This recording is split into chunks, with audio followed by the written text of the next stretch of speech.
I, 26F, lost my mom to breast cancer when I was 14. The thing that hurts the most is that she had been perfectly healthy until she wasn't.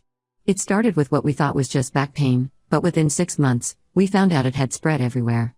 Mom fought hard, but the cancer was aggressive. I still remember her last few weeks in the hospital. She was more worried about leaving me and Dad alone than about herself. That was just the kind of person she was. Dad, 52M, took it really hard. He and Mom had been high school sweethearts, married right after college. For 2 years after Mom passed, Dad barely functioned. He went to work, came home, and that was it. I basically lived off frozen dinners and takeout during that time. I learned to do my own laundry, pack my own lunches, and generally take care of myself because Dad was lost in his grief.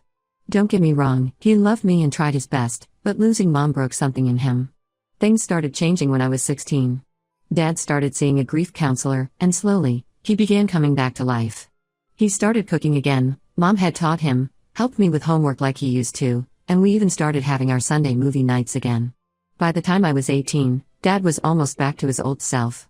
That's when he met Stella, 46F, through some mutual friends at a neighborhood barbecue. Stella was divorced with a daughter, Kelly, 24F, from her previous marriage. Stella worked as a real estate agent and had moved to our area after her divorce for a fresh start. She seemed nice enough, always smiling, bringing over homemade cookies, asking about my college plans. Kelly was quieter but polite. She was already in pre-med at the time and super focused on her studies. Dad and Stella dated for about a year before getting married. The timing worked out well because I was heading off to college anyway. I was happy for Dad. He deserved to find happiness again. During their dating period, Stella never tried to act like a replacement mom, which I appreciated. She kept a respectful distance while still being friendly. When they got married, I was already settled in my dorm at college 3 hours away. I'd come home for holidays and some weekends, and things were okay. Stella had moved into our house with Kelly, who was home during her breaks too. We were civil but never close, more like friendly acquaintances than family. I was fine with that arrangement. The thing about Mom's jewelry is that it wasn't just regular jewelry. It was a family heirloom set passed down from her grandmother.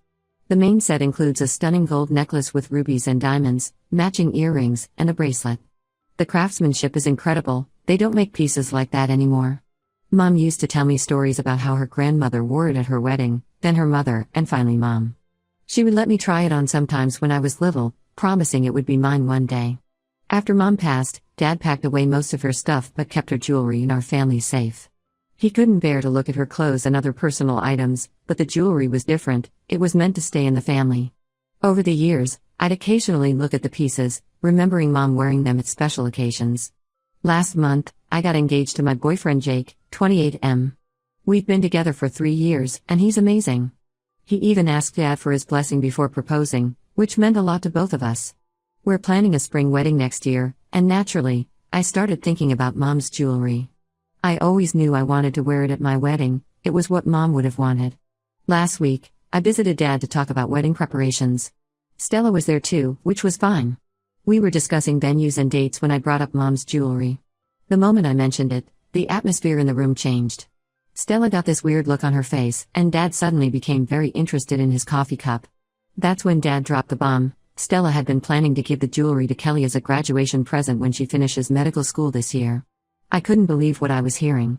Stella jumped in before I could respond, saying how Kelly had always admired the set and how meaningful it would be for her to have something special from the family since she didn't have any heirlooms from her dad's side. I lost it. I told them this was my mom's jewelry, meant specifically for me. Stella got defensive and said that after 8 years of marriage, she had as much right to family heirlooms as anyone else. She said Kelly deserved something special for her achievement, and this would make her feel more like a real part of the family. The argument got heated. I pointed out that Kelly wasn't even Dad's biological daughter and had no claim to my mom's family jewelry. Stella started crying, saying I was cruel to bring up biology and that I never accepted them as real family.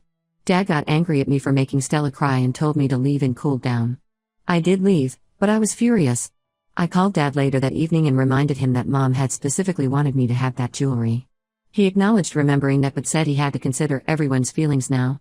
When I accused him of betraying Mom's wishes, he got defensive and said the jewelry legally belonged to him now and he could do whatever he wanted with it. I told him fine, but he shouldn't expect me at family gatherings anymore if he gives away my mom's jewelry to Kelly. He called me immature and dramatic. Now I'm staying at Jake's place, ignoring Dad's texts about talking things out. Stella has been posting passive-aggressive comments on Facebook about ungrateful stepdaughters who never gave her a chance, and Kelly texted me saying I'm just jealous because she's more successful than me. Jake thinks I'm completely right to stand my ground, but some of my friends say I'm being too harsh and should try to compromise. I don't see how I can compromise on this. It's my mom's jewelry, meant for me. Stella and Kelly have been in our lives for just 8 years, and they're trying to take away one of the few tangible connections I have left to mom. Ida for refusing to let this go? Update 1, it's been 3 weeks since my last post. First, I want to thank everyone who commented and offered support. After reading the comments, I decided to reach out to my mom's sister, Aunt Lisa. We've always been close but drifted apart somewhat after Dad married Stella. Stella never seemed comfortable when Mom's family visited, so the visits became less frequent over the years. When I called Aunt Lisa and told her what was happening, she was silent for a long moment. Then she said, "You don't know the whole story about the jewelry, do you?" She told me to wait and drove 3 hours to meet me in person. Aunt Lisa arrived with an old leather photo album and a stack of letters. She explained that the jewelry wasn't just a family heirloom, it was part of a formal tradition. My maternal grandmother had received the set from her mother, and when Mom married Dad, grandmother officially passed it to her with one condition: it must go to her daughter on her wedding day. This was a tradition that went back 4 generations in our family. Aunt Lisa showed me photos I'd never seen before, pictures of grandmother presenting Mom with the jewelry at her wedding. In one photo, Mom was crying as grandmother fastened the necklace around her neck. But the real proof was in the letters. Aunt Lisa had found a letter my grandmother had written to Mom about the tradition. The letter explicitly stated that the jewelry was meant for her granddaughter, me. I made copies of everything and went to confront Dad. I texted him saying we needed to talk and that I had important information about Mom's jewelry. He agreed to meet at the house. When I arrived, I found not just Dad and Stella, but Kelly too. Stella had this smug look like she thought this was going to be me apologizing. I laid out everything on the dining room table: the photos, the letters, the family history. Dad's face changed as he looked at the photos. I could tell he remembered that day. Stella tried to dismiss it, saying old traditions didn't matter anymore, but then she saw the letter. Her face went from dismissive to angry as she read grandmother's explicit wishes about her granddaughter inheriting the jewelry. That's when something unexpected happened. Kelly, who had been quiet until then, suddenly burst into tears and ran upstairs. Stella went after her, but not before giving me a look that could freeze hell. Dad just sat there, staring at the wedding photos. After a long silence, Dad finally spoke. He admitted he remembered grandmother giving Mom the jewelry. He remembered the tradition and the promise.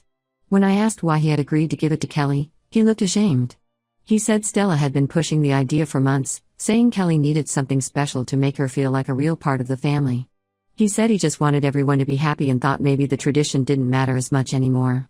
I was processing this when Kelly came back downstairs, her eyes red from crying. Stella tried to stop her, but Kelly had something to say. She admitted she never actually wanted the jewelry. She told us how Stella had been telling her for months that she deserved it more than me because she was more accomplished, being in medical school while I only had a regular office job. Stella had convinced her that accepting the jewelry would prove she was truly part of Dad's family. Stella tried to interrupt, but Kelly kept going. She said she felt guilty every time Stella brought it up, but was afraid to disagree with her mom. Kelly said she knew how much the jewelry meant to me and she never wanted to take it. She apologized for her mean text about me being jealous of her success, saying Stella had convinced her I was just being difficult. This led to a massive fight between Stella and Dad. Stella started screaming about how she was sick of living in Mom's shadow. She said if everything in the house was about preserving Mom's memory and nothing was ever about her new family. She accused Dad of never really letting Mom go, and said it wasn't fair that Kelly would always be second best to me. Dad finally snapped. He told Stella she was being manipulative and cruel. He said she couldn't erase Mom's memory or replace me with Kelly, and he was wrong to ever let her try. He said the jewelry was going to me, as it should have been all along. Stella lost it. She called us all ungrateful and said she was tired of competing with a dead woman for her husband's love. She grabbed Kelly's arm and tried to make her leave with her, but Kelly pulled away. Stella stormed out alone, slamming the door so hard a picture fell off the wall. Dad immediately went to the safe and got out the jewelry set. He handed it to me with tears in his eyes, apologizing for almost breaking his promise to Mom and grandmother. Kelly hugged me and apologized again, saying she hoped we could move past this. Stella has been staying at her sister's place since then. She's not responding to Dad's calls. Kelly is still at the house but planning to move into her own place soon. Dad seems lost, like he doesn't know how he let things get so out of hand. I have the jewelry now, safely stored at my place. Jake suggested we get a secure safe for it. Looking at it now, I can almost feel the history of all the women in my family who wore it before me. I know Mom would be happy it's with me, where it belongs. Update 2. 2 months have passed since my last update.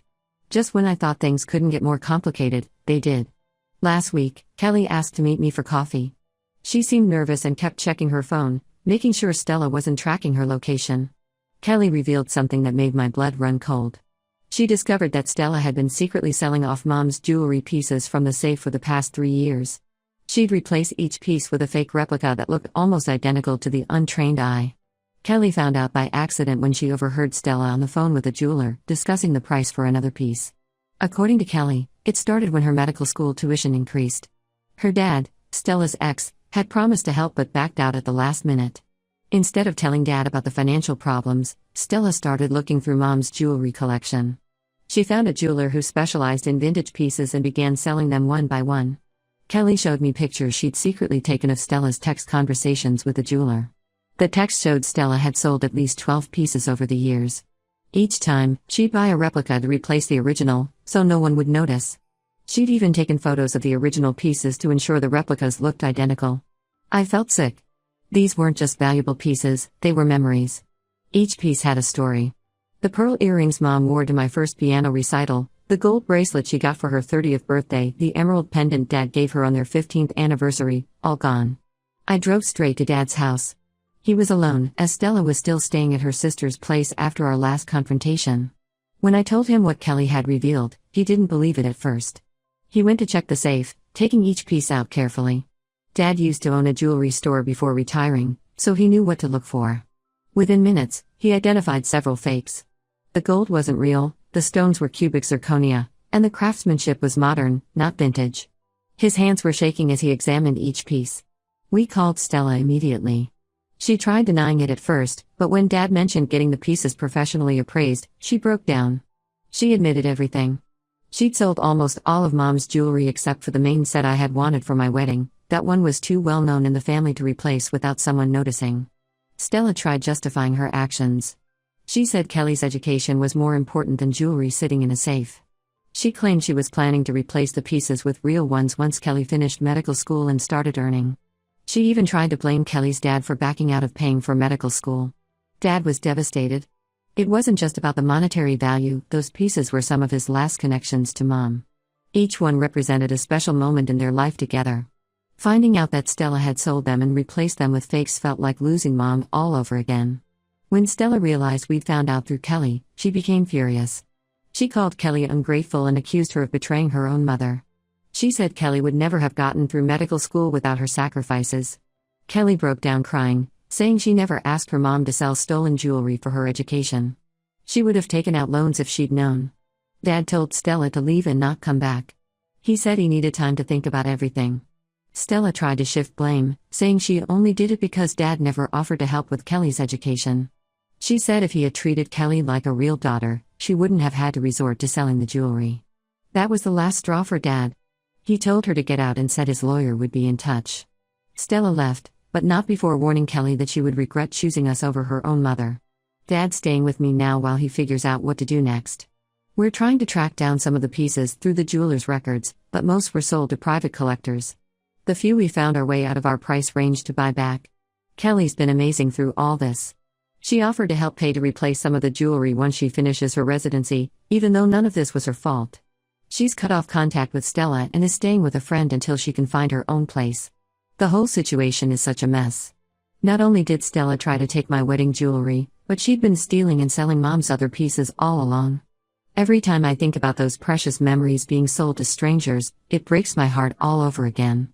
Update 3. It's been 6 months since everything blew up, and I finally feel ready to share this last update. A lot has happened. Dad filed for divorce from Stella after discovering the full extent of what she'd done. During the divorce proceedings, we found out she hadn't just been selling Mom's jewelry, she'd been taking other valuable items from our house too. Dad's lawyer discovered Stella had sold antique silverware that had belonged to my great-grandmother, some of Mom's designer purses, and even Dad's collection of rare coins he'd inherited from his father. In total, she'd made almost $50,000 from selling everything over the years. She'd been careful to only take things that weren't used regularly, so we wouldn't notice them missing. The divorce has been messy. Stella tried claiming she had a right to half of everything since they were married, but Dad's lawyer found evidence that she'd been selling these items before they even got married.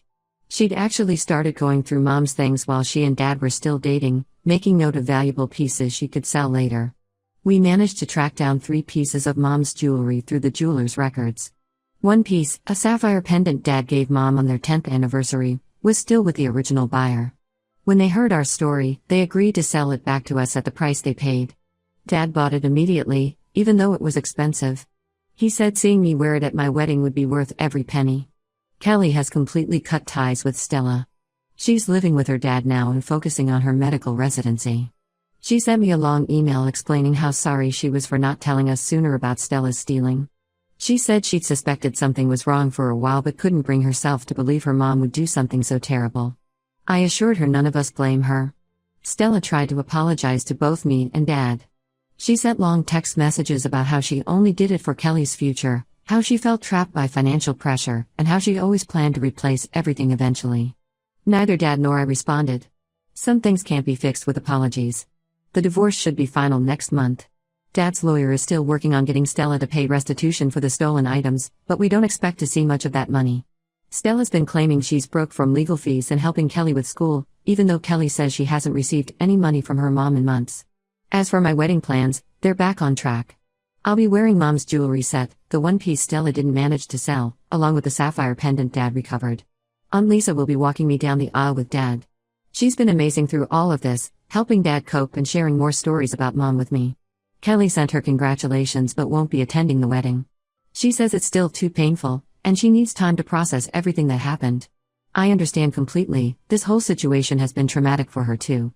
Dad is doing better now. He's seeing a counselor to deal with the betrayal and has joined a divorce support group.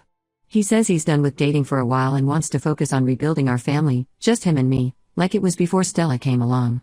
Looking back, I'm grateful I stood my ground about Mom's jewelry. If I hadn't, we might never have discovered what Stella was doing. Some of Mom's pieces are gone forever, but at least we saved what we could. More importantly, we exposed Stella's true nature before she could take anything else from us. My wedding is in 3 weeks. When I walk down the aisle wearing Mom's jewelry, I know she'll be with me in spirit. That's something Stella could never take away, no matter how hard she tried.